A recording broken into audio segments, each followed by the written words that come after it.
background is Touhou, which is shooting game. Well, 3D shooting, but that's not what we're gonna be talking. Everyone's favorite best-selling Japanese role-playing franchise of all time. That is a joke. Um, Hyperdimension Neptunia Victory 2 out um, very soon, and actually, um, Idea Factory International just recently. We're gonna play as a good girl here. Idea Factory International just when they would be making the English, well, when they would be releasing the English, oh wow, hit that bitch. When they would be releasing the English version of this game, which would be definitely on February the 2nd. Alright, now with that, they announced that they would be releasing the Japanese voiceover of that game um, separately, as in, like, it'd be a similar situation to what they had in Rebirth 3, where the game um, also had not just the Japanese voiceover, but the extra characters um, released as DLC. I'm not sure if this was also the same case with the Japanese version. I have the digital version of Rebirth 3, the English version, and it still had that problem. Honestly, I don't even understand why that was a thing. What do you call it? Even in the, you know, even in that version, the digital version, you still had to download it separately, which I found was weird. They did, I'm not sure if it was mentioned before, but I heard that the reason that they had done that was because, there was not enough space on the disc. Or sorry, not on the disc, on the cartridge. And I guess I can buy that because the game is pretty big. Pretty big. So releasing the DLC separately and releasing the voiceover was yeah, well, I guess I could understand the reason behind this. Now that we have news that Hyperdimension Neptunia Victory 2 on the PlayStation 4 will have Japanese voices also separated from the main game as free DLC, it makes me wonder what was the actual reasoning for this, because I found it quite weird, you know what I'm saying, that they would do on a PlayStation 4 game. I mean, they can't make the excuse that they could not fit the damn game on the disc because, you know, it's a Blu-ray disc. I don't buy that excuse. I mean, props to Idea Factory International for releasing this game. I'm thankful for that, no doubt, even though I own the Japanese version. But you see, the thing here is that I don't know, it just seems so out of place. Why they do something like that? I mean, someone said it's because they wanted to plug their horrible English dub. Well, the English dub isn't actually that horrible, to be honest. I actually like the English voices in well, I like most of the voice actors I like, I suppose. Especially the main cast, Neptune, Anor, and all those other characters. They have English voices that are, I would say, pretty fitting for, you know, their characters. And, you know, why they do that as an excuse to move it is totally weird. I was reading a comment on the Facebook post Idea Factory made to this news to all of us, boycotting the game, as in he's not buying it for that sole reason. Well, I wouldn't boycott the game over something like that, but I still do. I agree with his sentiment that it's laziness. Um, you know, that it's laziness.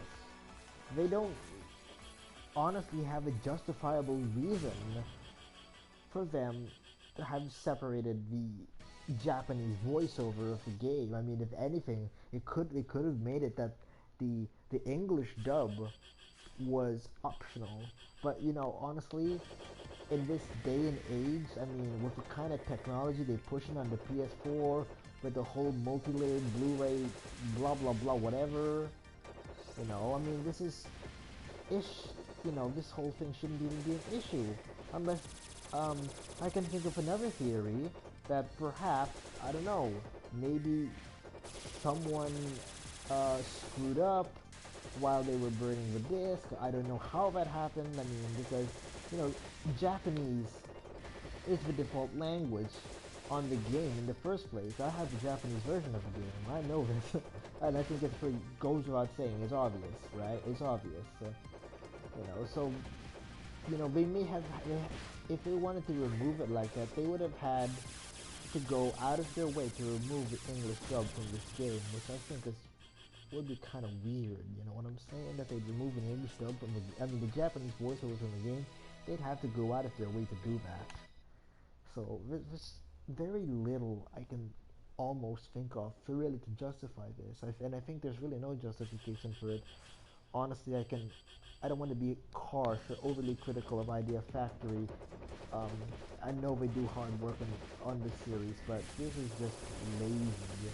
You know, it feels so lazy that they separate it that way.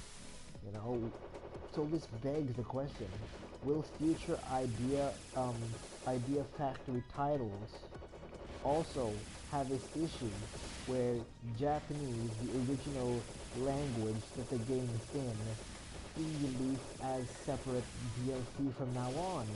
Is this a trend that we're going to see in the near future?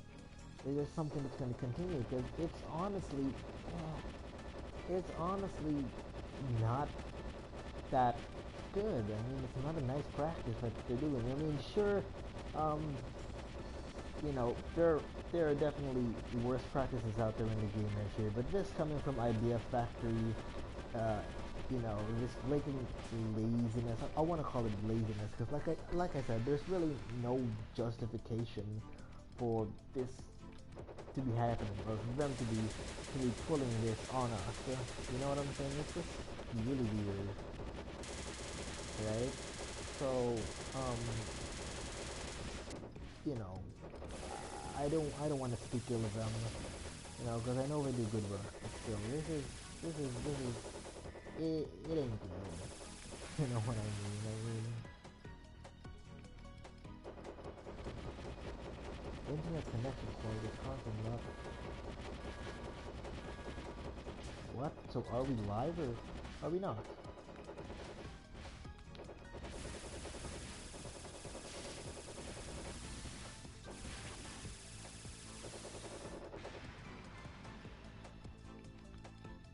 What?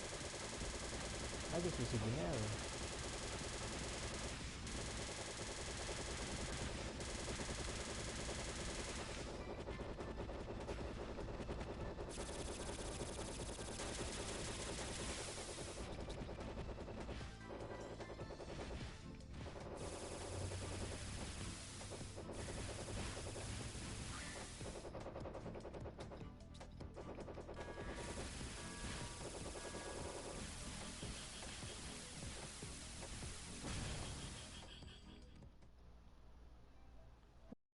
Weird.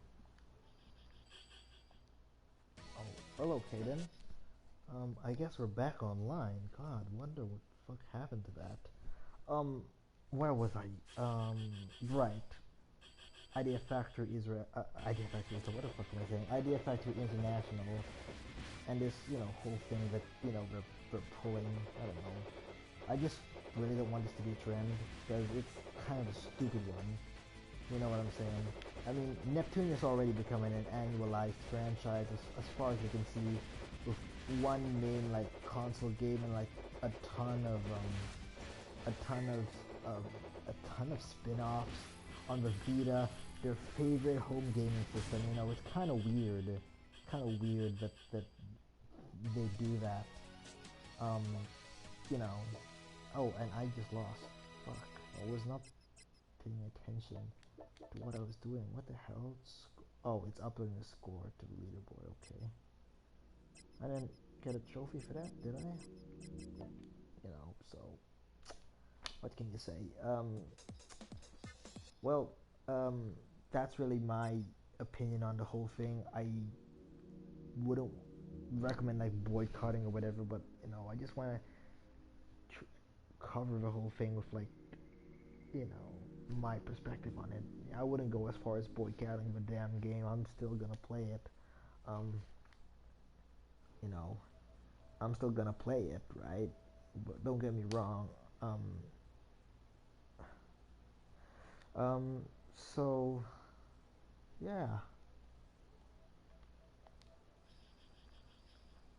Well, at this point, I've pretty much run out of things to say, but you get what I'm saying about the whole thing. I mean, it's not a deal breaker for me, but it's something that Idea Factory need to step up their game.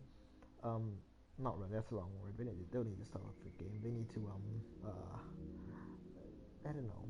They need to take an objective look at what they're doing and think, you know, and who knows? You know, people often say that if we overlook the small things, you know, eventually they're gonna take bigger shortcuts.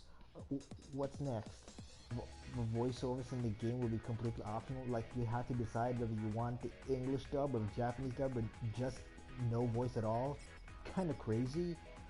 Um, but you know, it's something that I think isn't a really great trend for them, because I already don't have that big of an opinion on them, given that the limited edition of Hyperdimension Neptunia Victory 2 is an online exclusive, which I'm pissed off about. But I'll save that as a rant for another video, if I ever make another video. You know, to be honest, I don't. To be honest, I keep holding Idea Factory International up to the standards I did with Miss America, because let's all be honest here, Miss America did a better job with the whole series, to be honest. Or maybe that's just my nostalgia sense of talking to me, because you know, I was around. I had been a fan of this game since the first one on PlayStation 3. Before we even had a concept, you know, of, you know, things like fucking a billion spin-offs a year, or, you know, or shit like that, or before there was even this whole PC bandwagon thing, and I'm gonna get a lot of flack for that again, because to me it seems like Idea Factory International just wanted to, I mean, it seems like they've been trying to, what's the right word for that? Casualize the franchise by putting out a PC. I mean, look, no offense to people who play it on PC, but honestly, think about it this way.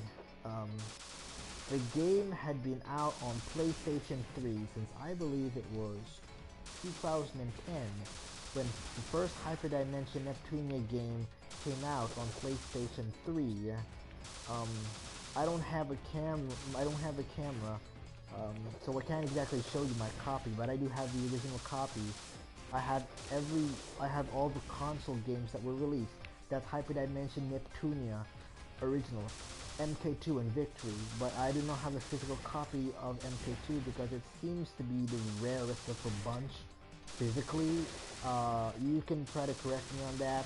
It's just, to me, I cannot for the life of me find a copy of Neptunia MK2 physically, without buying it online, which I hate buying things online.